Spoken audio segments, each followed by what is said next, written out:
चलिए, bondage and liberation according to the Samkhya philosophy. तो जैसे कि हमको पता है कि सांख्य क्या मानता है, संसार को दुखमय मानता है। मतलब ये जो संसार है ना, वो सारा दुख का कारण। इस जीवन में, इस संसार में जितने भी हमको दुख मिलते हैं, उनका सारा का सारा कारण संसार है, संसार की चीजें हैं। तो जरा, मृत्यु, रोग, जन्म, इन सांसारिक दुखों का मतलब वो रिप्रेजेंट करता है। ये सारी चीज़ें रिप्रेजेंट करती है दुःख को। मतलब देखिए, जभी भी हमको दुःख होता है तो उनमें से कोई एक रीज़न होता है।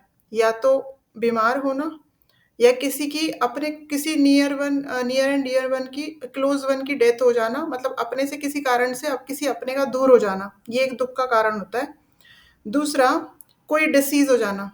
छोटी-मोटी डिसीज़ से टेंशन हो जाती है, स्ट्रेस हो जाता है। तो अगर कोई ऐसी डिसीज़ हो जो क्यूरेबल ही नहीं है, तो उससे कितना टेंशन होता होगा, तो वो भी एक दुःख का कारण है। क्या कोई किसी को समझिए, कोई कैंसर का पेशेंट है, कोई किसी को एक ऐसी डिसीज़ है जो ठीक नहीं हो सकती, या वो एडवांस स्टेज पे है, तो वो उसके बहुत बड़े दुःख का कारण है। हाँ, उसके अलावा ये जो सारी चीज़ें हैं ना, ये दुःख को रिप्रेज़ेंट करती हैं। और ऐसा बताया गया कि जो ये पूरा विश्व है, दुःखों से भरा हुआ है। एक सेकंड। दुखों से भरा हुआ है सारा का सारा विश्व, क्योंकि समस्त विश्व गुणों का अधीन है। यहाँ क्या होता है, यहाँ दुख है। और जस्ट अ मिनट। हाँ, तो अब आई बात दुख की, कि दुख को इतनी सारी चीजें रिप्रेजेंट करती हैं। तो दुख को कौन से क्या माना गया है, मीन्स दुख के कौन कौन से दुख माने गए संसार, जस्ट कौन कौन से दुख माने गए हैं। तीन टाइप के दुख माने गए सांख्य के अकॉर्डिंग। ये बहुत इंपॉर्टेंट चीज है, बिकॉज सांख्य के अकॉर्डिंग दुख का क्वेश्चन भी आ जाता है। सांख्य के अकॉर्डिंग दुख क्या है, ये भी क्वेश्चन आता है। ठीक है। तो आध्यात्मिक दुख, पहला आध्यात्मिक दुख। दूसरा आदि भौतिक दुख। आध्यात्मिक, आदि भौतिक। और तीसरा है आदि दैविक दुख। आध्यात्मिक, आदि भौतिक, आदि दैविक दुख। तो पहला जो है आध्यात्मिक, पहले उसको डिस्कस करते हैं। आध्यात्मिक मतलब जिसका कारण हमारे अंदर ही छुपा हो, जिसका कारण मनुष्य के निजी शरीर और मन से उत्पन्न हो। मानसिक और शारीरिक व्याधियां ही आध्यात्मिक दुख है। मानसिक और शारीरिक व्याधियां, इसमें दोनों टाइप के डिसीजेस आ गए। जो फिजिकली होते हैं, हमको बॉडी के ऊपर जो दिखते हैं वो, और कुछ जो मेंटल डिफॉर्मिटीज होते हैं, या जैसे कि इस तरह की जैसे कि स्ट्रेस हो गया, एंग्जाइटी हो गया, डिप्रेशन हो गया, इस तरह की जो बीमारियां हैं ना, वो भी आध्यात्मिक दुख का कारण होती है। यही आध्यात्मिक दुख है अपने आप में। इसके इस प्रकार के दुख का उदाहरण, जैसे कि हमको भूख लगी है बहुत तेज। हाँ, और उसकी वजह से भूख है, लगी है, खाना या तो आसपास नहीं है, या आपको जो बना हुआ है वो खाना नहीं है। तो उसकी वजह से जो दुख उत्पन्न होगा वो आध्यात्मिक, क्योंकि वो आपके मन की इच्छा है ना, कि आपको वो नहीं पसंद है तो खाना, बट खाना नहीं है। वो आपके मन का एक स्थिति है। तो इस तरह का दुख, सर दर्द, गुस्सा, एंग्जाइटी, डिप्रेशन, ये सारी चीज़ें, द्वेष, किसी से घृणा करना, किसी से के लिए मन में बैर रखना, इस टाइप की चीज़ें भी इसमें आध्यात्मिक दुख में आते हैं। दूसरा है आदि भौतिक दुख। आदि भौतिक दुख वो है जो बाह्य पदार्थों के प्रभाव से उत्पन्न होता है। देखिए, पहले वाले का रीजन का कॉज क्या था, अपना मन। हम खुद उसका रीजन होते हैं आध्यात्मिक का। दूसरा जो है आदि भौतिक, जो जिसका रीजन हम नहीं होते, हमारे बॉडी से बाहर की कोई चीज, हमारे इन्वायरमेंट की कोई चीज होती है उसका कारण। जैसे कि अब आपको कांटा चुभ गया, इसमें आपके मन ने तो कुछ सोचा ही नहीं था, है ना। इसका कारण बाहरी कोई चीज होती है। तीर चुभना, कांटा चुभना, किसी इंसेक्ट ने आपको अचानक से बाइट कर लिया, इंसेक्ट बाइट। हाँ, अचानक से हमको चोट लग गई, किचन में काम करते वक्त, खेलते वक्त बच्चों को जो चोट लग जाती है, या हमको कोई भी सडन कोई चोट लग गई है, तो ये सब होता है आदि भौतिक दुख। हम्म ये दुख किन की वजह से, दूसरे किसी पर्सन की वजह से आपको हो सकता है। आपने कुछ नहीं बोला, अचानक से किसी ने आपको कुछ बोल दिया आके, उनकी वजह से आपको जो दुख हुआ, वो कहलाएगा आदि भौतिक दुख। ये दुख मनुष्यों, पशुओं, पक्षियों आदि से प्राप्त होता है। तीसरा, आदि दैविक दुख। इस प्रकार का दुख बाह्य और अलौकिक कारणों से होता है। इसमें कुछ ऐसे कारण शामिल होते हैं जिसमें किसी मनुष्य की नहीं, आदि दैविक, जैसे कि नाम में लिखा है ना, दैविक मतलब दैवीय शक्तियां जो होती हैं उनकी वजह से होने वाला, जैसे कि तूफान आया, बाढ़ आ गई, कहीं पे सूखा है ना, तो इसमें किसी किसी पर्सन की या हमारी कोई कारण नहीं होता हमारा।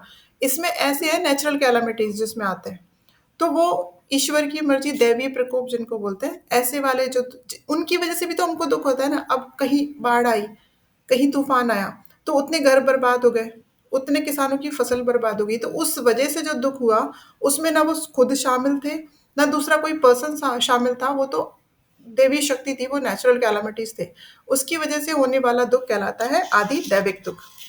तो जैसे कि सर्दी, बहुत तेज सर्दी हो रही है, ठंड की वजह से किसी को कुछ ठंड की वजह से उनको कुछ डिसीज हो गई, ठंड की वजह से उनको बहुत ज्यादा सर्दी खांसी हो गया, लेकिन वो उसके लिए किसी को, किसको जिम्मेदार बोलेंगे, किसी को नहीं बोल सकते ना। ठंड है, बॉडी नहीं बेयर कर पा रही है हमारी, गर्मी है, बहुत ज्यादा गर्मी की वजह से हमको लू लग गई, ठीक है, तो इसका कॉज कौन था, हम तो नहीं थे, ना दूसरा कोई पर्सन था, ये इन्वायरमेंटल चेंजेस की वजह से हुआ, तो इनको भी हम आदि दैविक दुख में ही आ रखेंगे।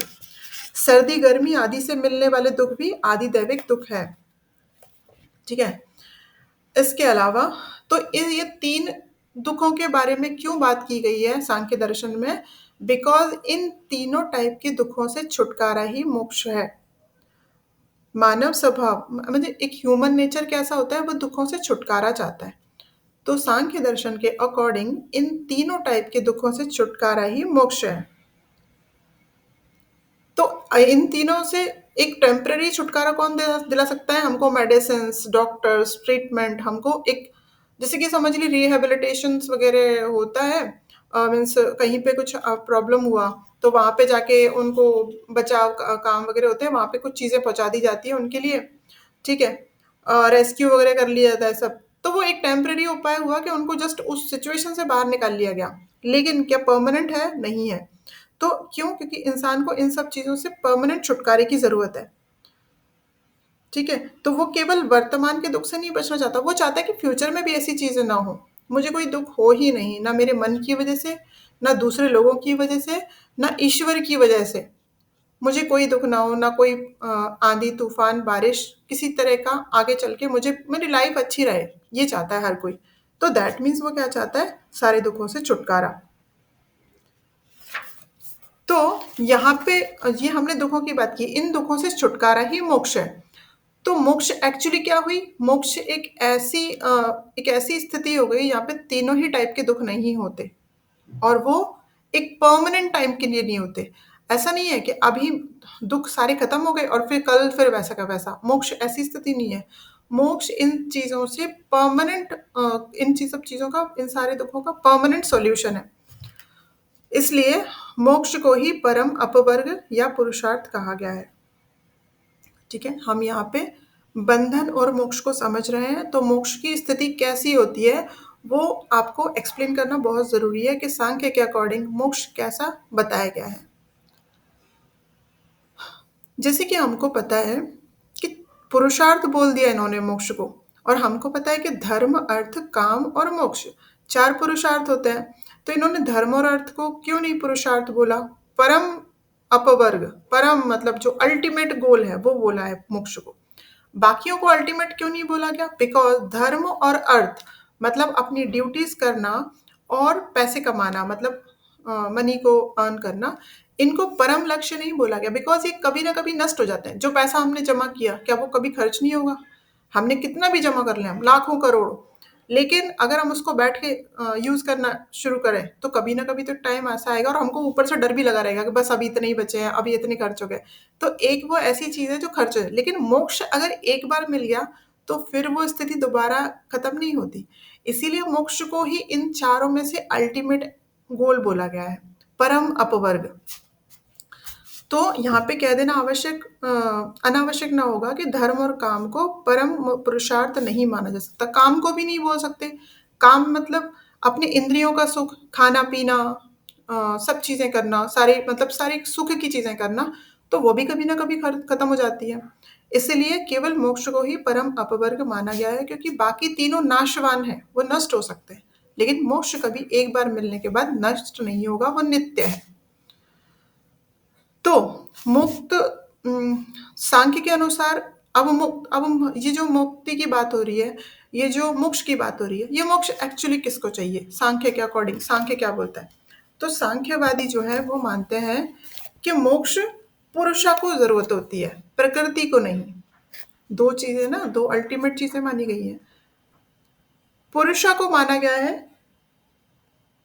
कि पुरुषा को मोक्ष की जरूरत है, क्योंकि पुरुष बंधनग्रस्त है। ठीक है। सच पूछा जाए तो पुरुष बंधनों में पड़ता ही नहीं है, बल्कि उसे बंधनों का भ्रम होता है। वो बंधन में पड़ता ही नहीं है, उसे केवल बंधन का भ्रम होता है। वो देश और काल की सीमा से परे है। हम कैसे मानेंगे कि पुरुष को भ्रम होता है? ऐसे मानेंगे, सभी लोग सुन रहे हैं, हैंड रेज कीजिए। ठीक है, ठीक है। तो देखिए, सबसे इंपॉर्टेंट चीज, सांख्य क्या मानता है कि पुरुष को मोक्ष की जरूरत है। पुरुष को क्यों मोक्ष की जरूरत है? पुरुष तो आत्मा है, आत्मा को क्यों मोक्ष की जरूरत है? बिकॉज आत्मा इस संसार में आने के बाद, इस प्रकृति मतलब हमारे शरीर से एक रिलेशनशिप बनाने के बाद में, उसमें क्या होता है, वो अपने आप को शरीर ही समझने लगता है। मतलब अब पुरुष अपने आप को प्रकृति ही समझने लगता है, और उसकी वजह से वो दुखग्रस्त हो जाता है, मतलब वो दुखी हो जाता है। दुख क्यों? संसार में तो दुख है, तो जो संसार के दुख बॉडी को मिलेंगे वही आत्मा समझती है कि मुझे मिल रहे हैं, बिकॉज आत्मा अपने आप को बॉडी समझने लगती है। ठीक है। हम जो अपने माइंड से डिसीजन लेते हैं, बुद्धि से, हमारी आत्मा समझती है कि मैंने वो डिसीजन लिया है। मतलब आत्मा अपने आप को कहीं ना कहीं मन और बुद्धि समझने लगती है ना? हम भी ऐसा समझते हैं शायद। हम अपनी आत्मा को अपने आप से अलग समझ पाते हैं कि कभी नहीं? हम समझते हैं कि ये जो हमारी बुद्धि जो डिसाइड कर रही है, ये जो हमारा मन जो सोच रहा है, वो ही हम हैं, वो ही हमारी आत्मा है। बट ऐसा नहीं है। आत्मा इन सब से अलग है, एक चीज अलग है सब चीजों से, और यही भ्रम में हम सारा जीवन बिता देते हैं। इसीलिए आत्मा को मोक्ष की जरूरत है। दैट मीन्स उसको ये समझने की जरूरत है कि पूरी बॉडी, मन और बुद्धि, अहंकार, ये सब मेरे से अलग है। तो पुरुष किससे अलग है? बुद्धि, अहंकार, मन, इन सब से पुरुष अलग है। परंतु अज्ञान के कारण वो अपने को उनसे अलग समझ नहीं पाता, और वो अपने आप को बुद्धि और मन ही समझने लगता है धीरे धीरे, हमारी आत्मा। ठीक है। इसलिए क्या होता है, वो सुख और सुख में सुखी और दुख में दुखी होने लगती है हमारी आत्मा। जैसे कि समझिए, हमारे बच्चों ने कुछ अच्छा अचीव किया, कुछ उनको बहुत अच्छा प्राइज मिला, या उन्होंने कुछ अचीवमेंट बहुत मिल गया उनको। तो क्या होता है, हम इतने खुश होते हैं, इतने खुश होते हैं, आत्मा समझती है कि मेरा अचीवमेंट है। क्यों? क्योंकि वो रिलेशन के साथ में अपने आप को जोड़ लेती है कि मेरा बेटा है, मेरी बेटी है, मेरे हस्बैंड है, मेरे इन लॉज है, मेरी मम्मी, मेरे, मतलब सारे रिश्तों के साथ वो अपने आप को अटैच कर लेती है। तो क्या होता है, जब उसको अचीवमेंट मिली तो आत्मा सुखी, और उनके साथ गलत हुआ, या हमने उनके साथ गलत किया, या किसी और ने उनको कुछ बोला, तो आत्मा दुखी। और हम बोलते हैं ना, हमारी आत्मा दुखी। आत्मा इन सब चीजों से परे है, उसको सुख और दुख की फीलिंग से वो परे है। ये बात आत्मा भूल जाती है इस संसार में रहते हुए। इसलिए उस आत्मा को या उस पुरुष को मोक्ष की जरूरत है। बुद्धि के सुख दुख को आत्मा निजी सुख दुख समझने लगती है। बुद्धि का जो सुख दुख है, जैसे हमको किसी ने कुछ बोल दिया, हमको किसी ने कुछ खराब बोला, तो हम इतना मन पे लेते हैं कि आत्मा तक मतलब बहुत ज्यादा हम हर्ट हो जाते हैं, और हम उनसे सोचते हैं कि कभी उनसे बात नहीं करेंगे। तो ये चीज कौन सोचता है? हमारी बुद्धि। हमारी बुद्धि हमेशा डिसीजन देने का काम करती है। मन ने उस बात को सोचा, और बुद्धि ने उस पर डिसीजन दिया कि हम कभी उससे बात नहीं करेंगे, हम बहुत हट हुए। तो यहाँ पे आत्मा का क्या रोल था? हम क्या सोचते हैं, ये आत्मा ही है जो दुखी हो रही है, ये आत्मा ही है जो डिसीजन ले रही है कि अब मैं बात नहीं करूंगी बिकॉज मेरी आत्मा बहुत दुखी है। बट आत्मा ये भूल जाती है कि मैं इन रिलेशन, इस खराब सुख दुख, किसी ने खराब बोला, इन सब चीजों से मैं परे हूँ। ठीक है। तो अ, इस वजह से आत्मा क्या करती है, सुख और दुख की अनुभूति करने लगती है। इस प्रकार आत्मा अपने आप को अनात्मा समझने लगती है। अनात्मा मतलब शरीर समझने लगती है। और आत्मा और प्रकृति का भेद का ज्ञान न रहना ही बंधन है। देखिए कितना सिंपलेस्ट वे में बताया उन्होंने। आत्मा जब अपने आप को शरीर समझने लगे, अपने आप को मन और बुद्धि समझने लगे, तो यही बंधन है, क्योंकि वो अपना स्वरूप भूल गई कि मेरा स्वरूप तो पूरी तरह से मुक्त है, मैं तो इन सब चीज़ों से कहीं मतलब मैं इन सब चीज़ों से मुझे कोई लेना देना नहीं है, मैं तो एक जस्ट मैं दृष्टा हूँ, एक साक्षी हूँ, एक विटनेस हूँ मैं, ये बात को वो भूल जाती है। इसी को बंधन कहा जाता है। तो इस बंधन का कारण क्या है? हमारा अविवेक, मतलब हमारा नॉन डिस्क्रिमिनेशन का जो नेचर होता है ना, हम दो चीज़ों को अलग नहीं कर पा रहे। वो जो नेचर है ना हमारा, वो ही बंधन है। मतलब मीन्स क्या, अपने आप का सही से ज्ञान ना होना। सेल्फ नॉलेज मतलब किस तरीके का, कि हम आत्मा है, हम बॉडी नहीं है, ये इस बात का अभाव, ये ज्ञान नहीं होना ही बंधन है। ये अविवेक भी बोलते हैं हिंदी में, जो वर्ड है ना अविवेक, मतलब उस हमको उस चीज का नॉलेज ना होना कि हम आत्मा है। जिस प्रकार अंधकार का अंत प्रकाश से होता है, उसी प्रकार अविवेक का अंत विवेक से होता है। मतलब हमको ये जान लेना पड़ेगा कि हमारी आत्मा और शरीर तो अलग चीजें हैं। ऐसा विवेक हमको अपने अंदर जगाना पड़ेगा। इसलिए सांख्य ने ज्ञान को मोक्ष का साधन माना है। देखिए बहुत इंपॉर्टेंट लाइन है। अगर मोक्ष पाना है सांख्य के अकॉर्डिंग, तो क्या करना पड़ेगा? ये ज्ञान के थ्रू ये जानना पड़ेगा कि हमारी आत्मा और हमारा बॉडी दो अलग चीजें हैं, और मैं आत्मा हूं, ना कि मैं बॉडी हूं। अब इस ज्ञान के द्वारा ही आत्मा और अनात्मा को डिफरेंशिएट किया जा सकता है। सांख्य ने भी बुद्ध सांख्य की तरह बुद्ध ने भी बंधन का कारण अज्ञान माना था।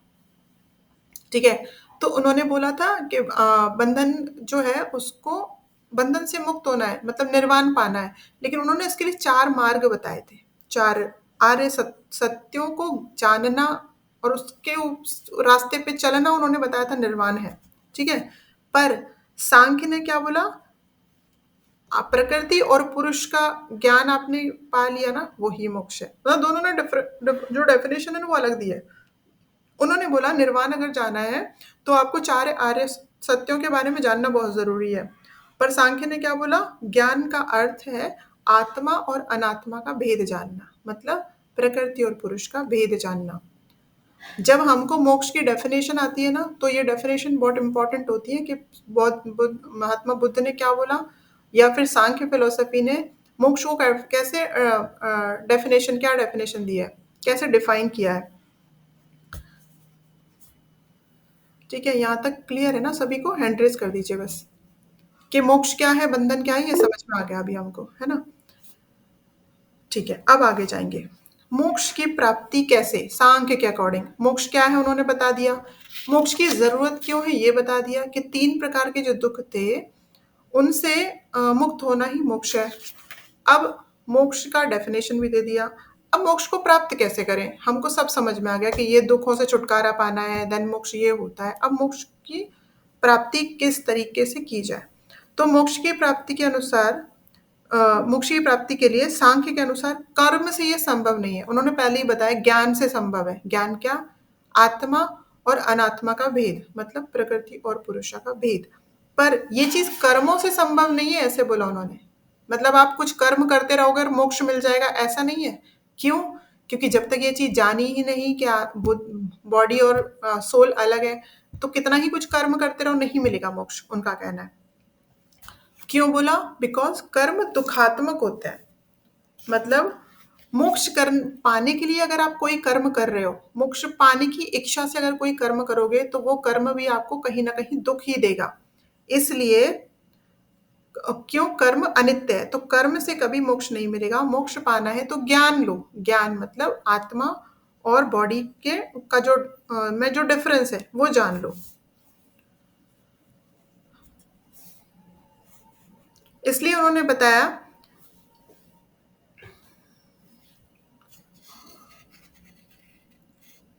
जब आत्मा को ये अनुभूति हो जाती है कि मैं अनात्मा नहीं हूं, मतलब मैं बॉडी नहीं हूं, मेरा कुछ नहीं है, मेरा कुछ नहीं है। आत्मा किसी चीज के साथ में बाउंड नहीं होती, उसका कोई रिलेशनशिप नहीं होता, उसका कोई सुख दुख नहीं होता।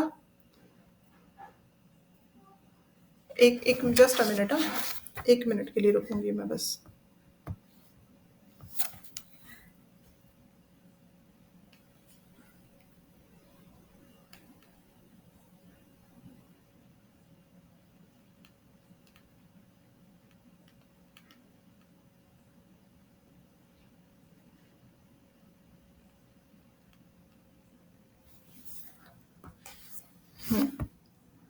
तो इस तरीके से उन्होंने बताया। देखिए, अब यहाँ पे बात आई कि आत्मा जब हम आत्मा को क्यों बॉडी समझते हैं, क्यों उन्होंने बताया, तो ये बताया गया है कि जैसे कि रस्सी होती है ना, आत्मा तभी मुक्त हो पाती है जब उसका ज्ञान हमको सही तरीके से हो जाए, ठीक है। आत्मा का ज्ञान सही तरीके से हो पाएगा तो ही मुक्त होगी, अदरवाइज वो मुक्त नहीं होगी।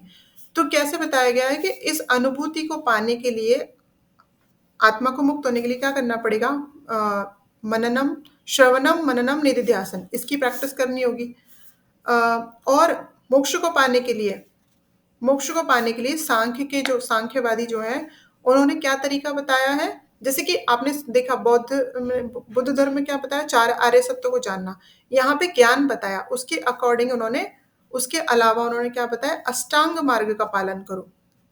अष्टांग मार्ग में कौन कौन सी, यम नियम आसन प्राणायाम प्रत्याहार धारणा ध्यान समाधि, ये आठों अंग बताए गए हैं। इस पे भी शॉर्ट नोट बन सकता है कि सांख्य के अकॉर्डिंग क्या बताया गया, मोक्ष पाने का क्या रास्ता बताया गया, इस तरीके से भी कुछ भी बना सकते हैं वो। तो इस तरीके से, ठीक है। उसके अलावा एक अच्छा एग्जाम्पल था, हाँ ये है, जब आत्मा को ये अनुभूति है कि मैं अनात्मा नहीं हूँ, मेरा कुछ नहीं, तो आत्मा मुक्त हो जाती है। जिस प्रकार रस्सी में सांप का भ्रम होता है, वह तभी दूर होता है जब रस्सी का प्रत्यक्ष ज्ञान हो जाए। उसी प्रकार आत्मा का यह भ्रम मैं कि मैं शरीर इंद्रिय और बुद्धि से मुक्त हूँ तभी दूर होता है जब आत्मा को इसकी विभिन्नता की साक्षात अनुभूति हो जाए, है ना। तो कैसे होगी, जैसे कि हम अगर अंधेरे में रस्सी देखेंगे तो हम सांप समझ लेते हैं, लेकिन ये भ्रम हमारा दूर कैसे होगा, तब तक दूर नहीं होगा जब तक हम लाइट ऑन करके प्रॉपर देख नहीं लेंगे कि अरे, लेकिन लाइट ऑन नहीं करेंगे, अंधेरे में रहेंगे, मतलब अज्ञान में रहेंगे, तो हमेशा हो सकता है कि हम उसको सांप ही समझते रहें और वहां से बच के निकले और डरते रहें, पूरा जीवन डरते रहें। लेकिन अगर हमने एक बार वो प्रकाश मतलब लाइट ऑन की और देख लिया कि अरे ये तो रस्सी थी, तो हम उसे डरना ही बंद कर देंगे, सारी चीज सारा डर निकल जाएगा। वैसा ही हम सारा जीवन डरते रहेंगे, या हमको अज्ञान की वजह से, हमारा अज्ञान था, हम चाहते तो उसको एक रोशनी के थ्रू उस अज्ञान को दूर कर सकते थे। वैसा ही होता है आत्मा का, कि हम अज्ञानी बने हुए रहते हैं सारा जीवन और अपनी आत्मा को बॉडी समझते रहते हैं, तो इसलिए उसको लिबरेशन नहीं मिल पाता। तो जब तक उसके स्वरूप को नहीं समझेंगे तब तक आत्मा को लिबरेशन नहीं मिलेगा, और आत्मा को लिबरेट होने के लिए वो अष्टांग मार्ग पे जाने की जरूरत है। हमको बॉडी को हेल्प करनी पड़ेगी ना, आत्मा को लिबरेट करना है तो यम नियम आसन प्राणायाम ये वाला रास्ता अपनाना पड़ेगा, ठीक है। अब बात आई, मोक्ष जब मिल जाता है आत्मा को तो क्या वो नई कुछ चेंज हो जाता है क्या उसके अंदर, मतलब उसके अंदर कुछ नए गुण आ जाते हैं क्या, आत्मा को लिबरेट करना इन द सेंस क्या, नहीं। तो ऐसा बताया गया है कि आत्मा अपने खुद के स्वरूप में स्थित हो जाती है। जैसे बोलते हैं ना कि कोई चीज है उसके ऊपर बहुत सारा मैल जम गया, जैसे कोई हम पीतल का या कॉपर का बर्तन को जब साफ करते हैं उसके ऊपर कितना ऐसे बिना कुछ गंदगी के, जस्ट वो एयर में जो मॉइस्चर है ना उसके साथ में वो रिएक्शन करके मैला हो जाता है वो बर्तन, फिर आप जब उसको चमकाते हो तो कैसे वो एकदम क्लीन, जब आपने खरीदा था नया तो वैसा ही था ना, है ना, वो खरीदा था वैसा ही था, वो एयर के साथ में रिएक्शन करके गंदा हो गया, लेकिन आप जब क्लीन करते तो वो क्या होता है, वो कोई नया बर्तन थोड़ी बनता है, वो अपने पुराने स्वरूप में आ जाता है। ऐसा ही आत्मा का है कि आत्मा लिबरेशन के बाद अपने पुराने स्वरूप में आती है, दैट मीन्स वो सुख दुख पाप पुण्य कष्ट कुछ नहीं होता उनको फील, वो अपने स्वरूप में स्थित हो जाना ही मोक्ष है, मतलब अपने स्वरूप यथार्थ स्वरूप को पहचान लेना ही मोक्ष है। मोक्ष की अवस्था में आत्मा को क्या होता है, उसके तीनों टाइप के दुखों का नाश हो जाता है, जो त्रिविध दुख बताए गए हैं सांख्य में, तो उन तीनों टाइप के दुखों का नाश ही मोक्ष है। मोक्ष अज्ञान इच्छा धर्म अधर्म दुखों के कारण का विनाश कर देता है, और इसके फलस्वरूप दुखों का आप से आप अंत हो जाता है।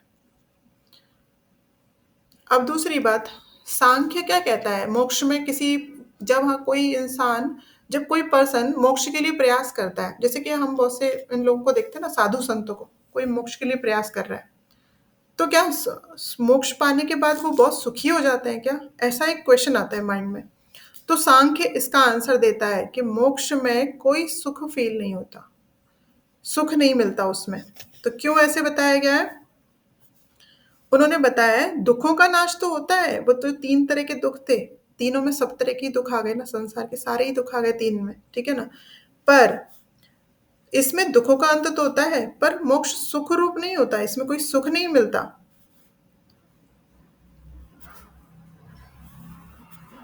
क्यों बोला है? जहां सुख होगा तो वहां दुख भी अवश्य आएगा। अगर कोई सुखी दिख रहा है या हम किसी चीज से सुखी हो रहे हैं, कोई चीज हमको नई मिल गई, तो एक ना एक दिन वो अपने वजह से कोई दुख भी जरूर लाएगी। इसीलिए मोक्ष में कोई सुख हम अनुभव नहीं कर पाते, क्योंकि मोक्ष सुख और दुख दोनों से रहित एक अवस्था है सांख्य के अकॉर्डिंग। पर उनको ऐसा एक्सप्लेनेशन देने की जरूरत ही क्यों पड़ी, सांख्य को ऐसा उनको बताने की जरूरत क्यों पड़ी? इसलिए क्योंकि जो शंकराचार्य जी थे उन्होंने बोला था वेदांत फिलोसफी में, अ, उन्होंने बोला है मोक्ष को आनंद की इस अवस्था, शंकर ने मोक्ष को आनंद की अवस्था बोला है कि वो एक आनंदमयी अवस्था है, उसमें आनंद मिलता है।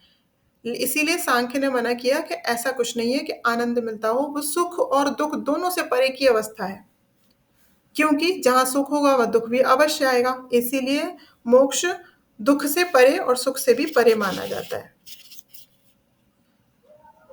ठीक है। और मोक्ष कैसा है? न दुख है न सुख है, इसलिए उसको त्रिगुणातीत, मतलब प्रकृति को हमने बोला गुण पाए जाते हैं, प्रकृति में 3 गुण होते हैं, बट जो पुरुष है ना, वो गुणों से परे है। उसमें मतलब सत्व रज तम कोई भी गुण नहीं पाया जाता, इसीलिए वो सुख दुख सबसे परे है। ठीक है, तो इस तरीके से बताया गया। उसके बाद अब रही बात, अब वो बंधन पे बात हो गई, मोक्ष पे बात हो गई। अब सांख्य फिलोसफी ने मोक्ष को 2 टाइप का बताया है। मोक्ष को 2 तरह का बताया है। सांख्य 2 प्रकार की मुक्ति को मानता है, पहली जीवन मुक्ति और दूसरा विदेह मुक्ति। जीवन मुक्ति, विदेह मुक्ति। जीवन मुक्ति, विदेह मुक्ति। तो जो जीवन मुक्त है, मतलब जीवित रहते हुए मोक्ष को प्राप्त हो जाना,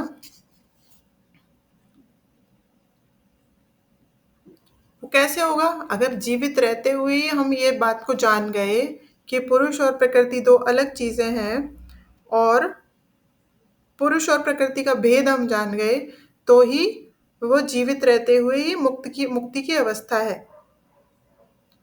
लेकिन अब इसमें एक बात आई कि अगर हम जीवित रहते हुए मुक्त हो गए, ठीक है, फिर भी पूर्व जन्म के कर्मों के प्रभाव के कारण शरीर तो है, शरीर तो मुक्त नहीं हुआ ना।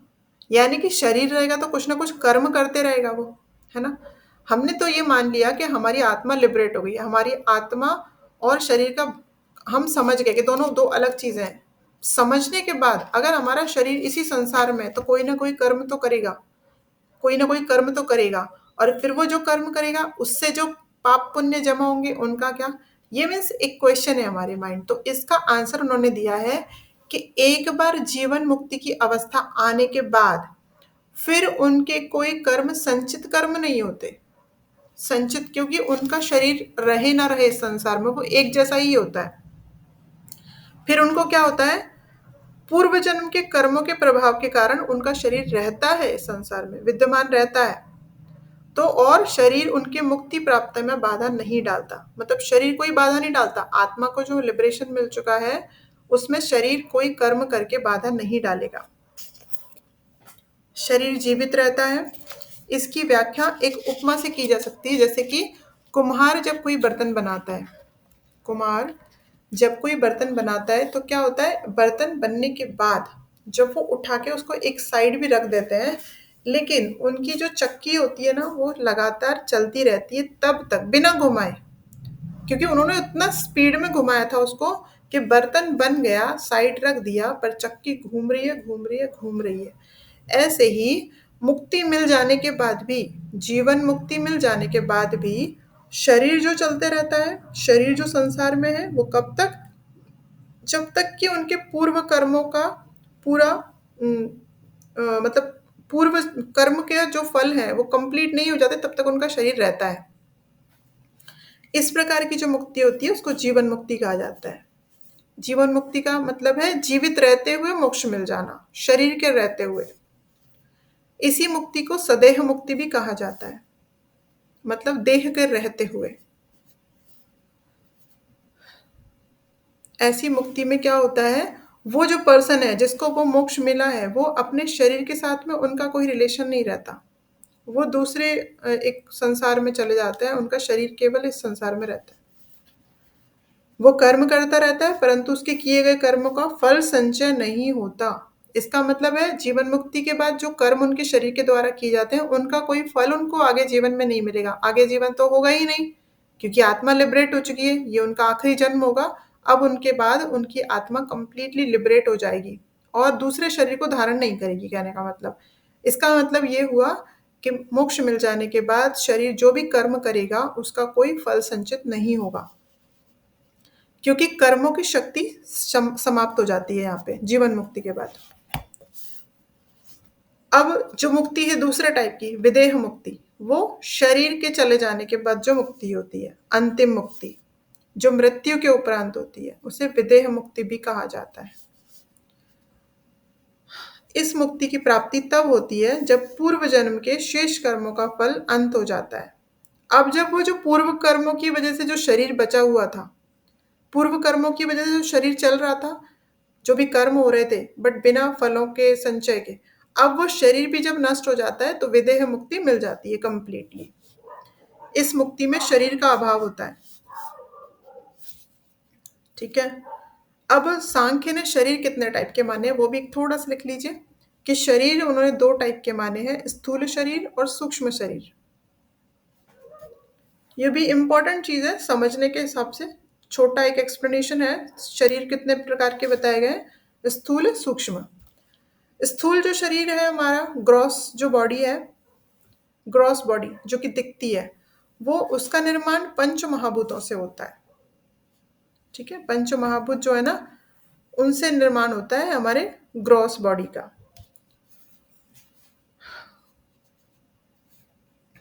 और और जो सूक्ष्म शरीर है, मतलब जो सटल बॉडी है हमारी, जो दिखती नहीं है आंखों से, उसका निर्माण तन्मात्राएं, जो पांच तन्मात्राएं बताया था, पंच ज्ञानेन्द्रियां, पंच कर्मेंद्रियां, बुद्धि, अहंकार, मन, ये सारी चीजें मिलके हमारा सूक्ष्म शरीर या हमारी सटल बॉडी बनाती है। अब मृत्यु के टाइम क्या होता है, जब डेथ होती है, शरीर की मृत्यु होती है, तो क्या दोनों टाइप के शरीर की मृत्यु होती है? नहीं, उन्होंने बताया कि मृत्यु के साथ जो स्थूल शरीर है, मतलब हमारी जो ग्रॉस बॉडी है, जो कि हमको आंखों से दिख रहे हैं, हम एक दूसरे को देख पा रहे हैं ना, ये ग्रॉस बॉडी है, ये तो नष्ट हो जाती है, पर जो हमारा सूक्ष्म शरीर है वो कायम रहता है। और सूक्ष्म शरीर में ही हमारे जो हमारे कर्म है ना, उसी में संचित होते हैं। अब मैंने जो भी कर्म किए वो मेरी क्रॉस बॉडी में संचित नहीं होते, मेरे सूक्ष्म शरीर में संचित हो जाएंगे। और वो सूक्ष्म शरीर क्या होगा, वो तो मृत्यु के बाद उसको कुछ नहीं हुआ, वो एज इट इज है। वो क्या होगा, वो दूसरी बॉडी में ट्रांसफर हो जाएगा। सूक्ष्म शरीर ही मृत्यु के उपरांत दूसरे स्थूल शरीर में प्रवेश करता है। इस प्रकार जन्म जन्मांतर तक सूक्ष्म शरीर की सत्ता कायम रहती है, जब तक उसके पूरे कर्म नष्ट नहीं हो जाते। वो सूक्ष्म शरीर वैसे ही बॉडी चेंज करते रहेगा। और विदेह मुक्ति के फलस्वरूप सूक्ष्म और स्थूल शरीर दोनों नष्ट हो जाते हैं। लेकिन जब कभी भी हमको विदेह मुक्ति मिलती है, जब हम अपनी मुक्ति के लिए, मोक्ष के लिए प्रयास करते हैं, तो हमारा स्थूल के साथ सूक्ष्म शरीर भी नष्ट हो जाता है। हमारे पूर्व जन्म के पाप पुण्य कर्म सब नष्ट हो जाते हैं उसके साथ में। और हमको दोबारा से इस संसार में आने की जरूरत नहीं होती, हमारी, हमको मीन्स हमारी आत्मा को। इस प्रकार जन्म जन्मांतर सूक्ष्म शरीर की सत्ता कायम रहती है और विदेह मुक्ति के फलस्वरूप सूक्ष्म और स्थूल दोनों प्रकार के शरीरों का नाश हो जाता है और पूर्व जन्म का क्रम समाप्त हो जाता है। तो इसलिए बताया गया है पुरुष मतलब आत्मा, पुरुष का ना बंधन होता है ना मोक्ष होता है, बल्कि उसे बंधन और मोक्ष का भ्रम होता है। मीन्स ये जो आत्मा है वो कभी बंधन में पड़ती ही नहीं है, देखा जाए तो वो बंधन का एक भ्रम मान लेती है, इस संसार के साथ अपने आप को अटैच मान लेती है, इसीलिए वो बंधन ग्रस्त है। अदरवाइज आत्मा या पुरुषा अपने आप में लिबरेटेड ही है, ऐसा सांख्य फिलोसफी के अकॉर्डिंग।